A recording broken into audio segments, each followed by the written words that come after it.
उन्होंने सत्ता का भी परिवर्तन किया था और अंत में व्यवस्था का भी परिवर्तन किया था।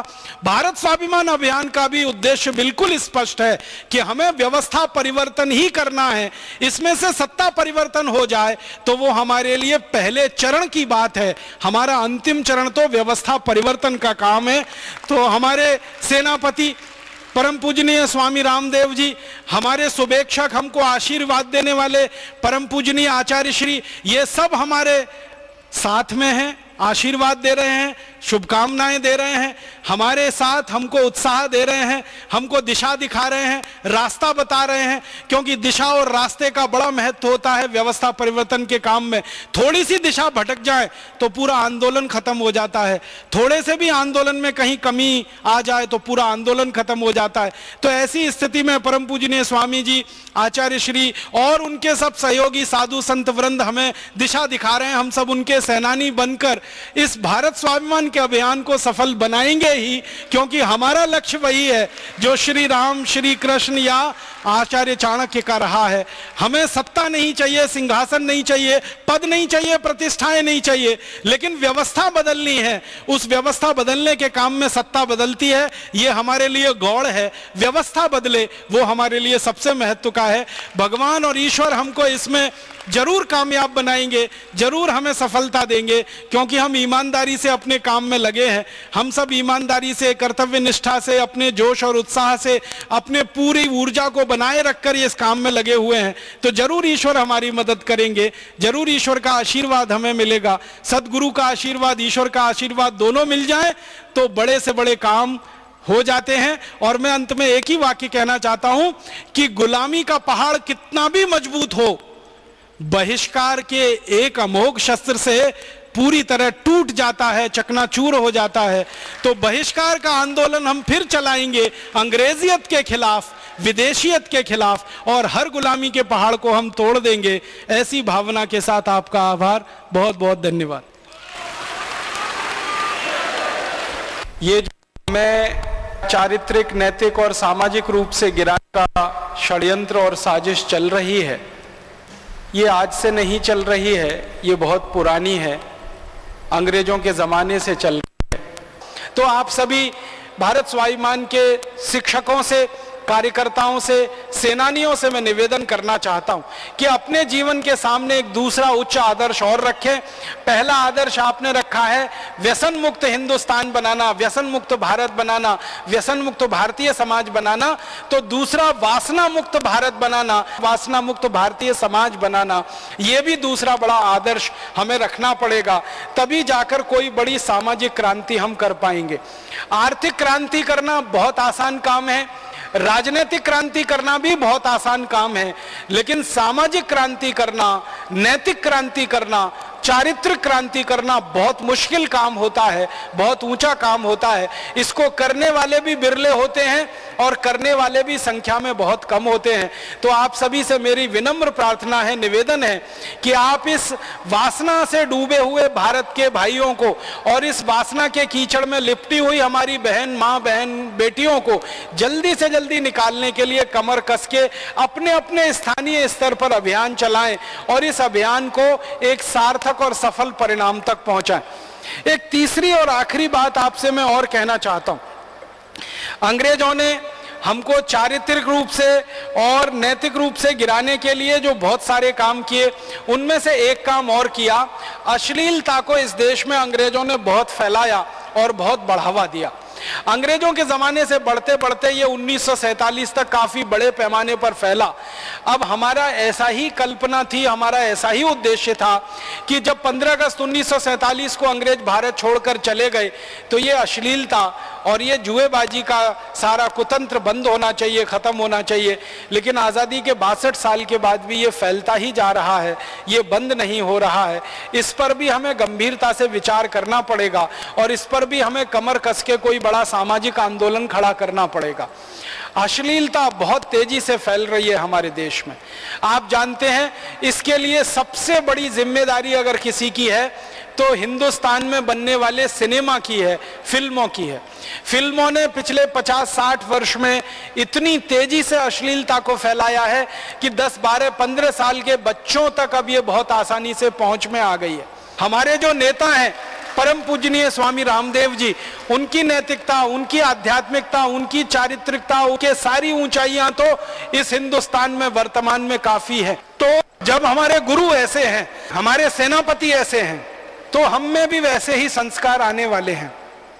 तो अपने गुरु और अपने सेनापति के सानिध्य में रहकर उनकी नैतिकता और उनके चरित्र की ऊंचाइयों को छूकर हम भी कुछ प्राणवान हो जाएं, संकल्पवान हो जाएं और इस लड़ाई को, जो सामाजिक, नैतिक, आध्यात्मिक और चारित्रिक लड़ाई है, ये सिर्फ आर्थिक और राजनीतिक लड़ाई नहीं है, इस लड़ाई में हम विजय पाएं और अपनी विजय पताका सारी दुनिया में फहराएं। ऐसा बोलकर मैं आप सभी का धन्यवाद करता हूं, आभार करता हूं। आपका बहुत आभारी रहूंगा कि जो बातें मैंने आपसे कही हैं, इनको आप हमेशा हृदयंगम करके रखेंगे, इनको अपनी समझ में रखेंगे, अपने दिमाग में रखेंगे और अपने जीवन के कदम कदम पर इस प्रयास को करते रहेंगे कि हमें चारित्रिक रूप से, नैतिक रूप से, आध्यात्मिक रूप से ऊंचा होते जाना है और दूसरे अपने सहयोगी भाइयों को चारित्रिक रूप से, नैतिक रूप से, आध्यात्मिक रूप से ऊंचा उठाते जाना है। उनकी व्यसन मुक्ति करानी है, शराब मुक्त करना है, व्यसन मुक्त करना है, वासना मुक्त करना है, उनको सभी बुराइयों से, सभी दुर्गुणों से बाहर निकालकर इस आध्यात्मिकता और सामाजिकता के उच्च पथ पर ले जाना है। भगवान हमको इसमें शक्ति प्रदान करे, ईश्वर हमको इसमें शक्ति प्रदान करे, ऐसी उनसे मैं प्रार्थना करता हूं। हम सब में संकल्प भरे, ऐसी मैं ईश्वर से प्रार्थना करता हूं और हम सब ईश्वर पुत्र अपने सदगुरु के साथ मिलकर इस अभियान में कामयाब हों, ऐसी बहुत बहुत शुभकामनाओं के साथ आपका आभार व्यक्त करता हूं। दवा एक ऐसी संवेदनशील वस्तु है जिसका उत्पादन अगर आपके हाथ में नहीं है, किसी दूसरे के हाथ में है, तो वो कभी भी आपको ब्लैकमेल कर सकता है।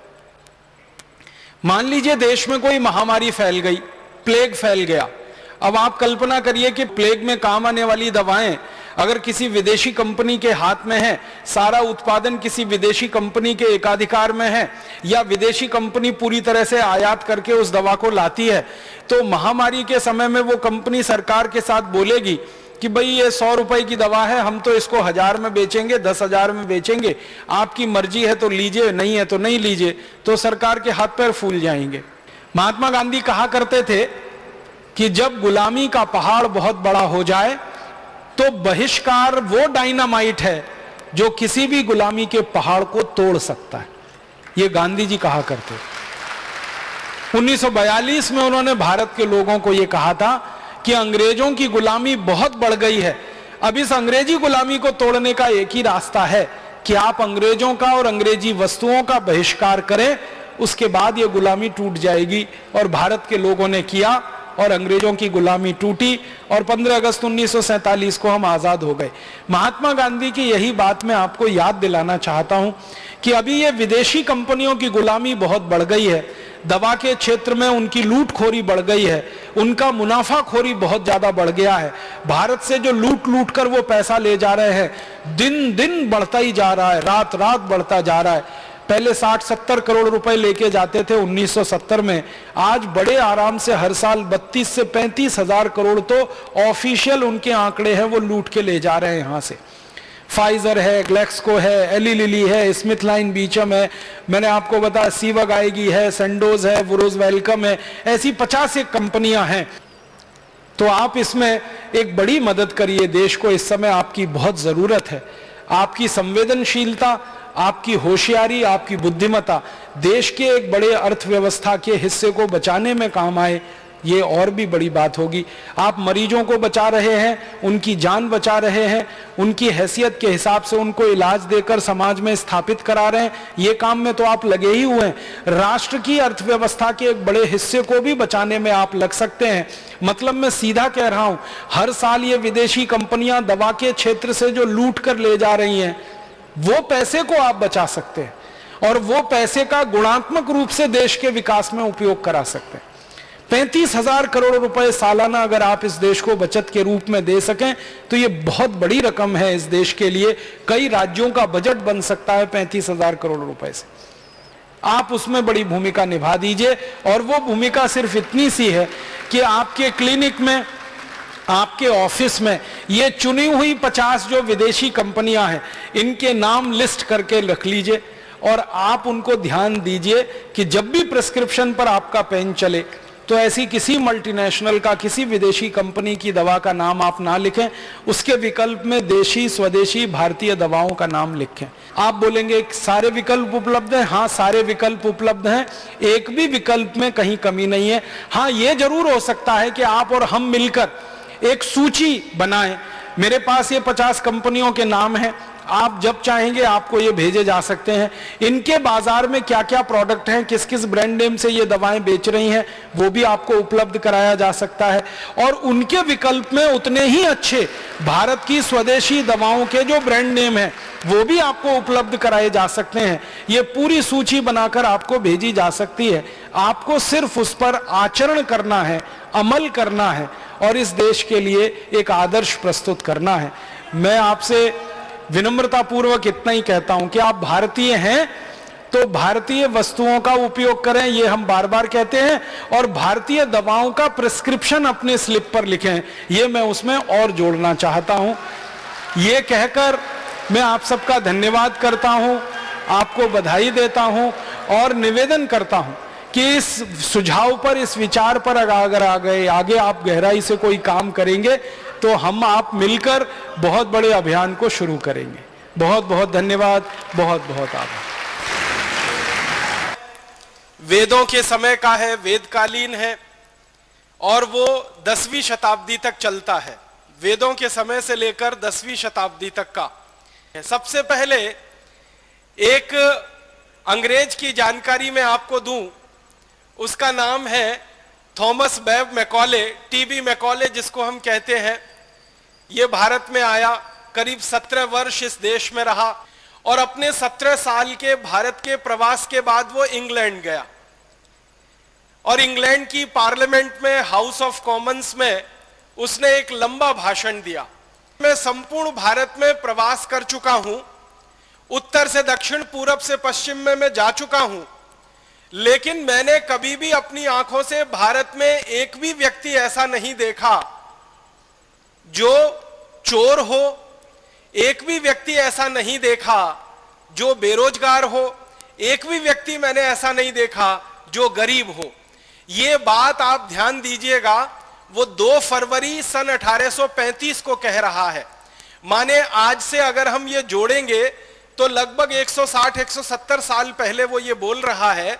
फिर आगे के वाक्य में वो और बड़ी बात कह रहा है। वो कह रहा है, I have seen such wealth in this country, India, that we cannot imagine to conquer this country, India. वो कहता है कि भारत में इतना धन और इतनी संपत्ति और इतना वैभव मैंने देखा है कि इन भारतवासियों को गुलाम बनाना बहुत मुश्किल काम है, ये आसान नहीं है। फिर इसी भाषण के अंत में मैकॉले एक वाक्य और कहता है, उसको मैं सीधे सुनाता हूं। वो कहता है कि भारत में जिस व्यक्ति के घर में भी मैं कभी गया तो मैंने देखा कि वहां सोने के सिक्कों का ढेर ऐसे लगा रहता है जैसे कि चने का या गेहूं का ढेर किसानों के घरों में रखा जाता है।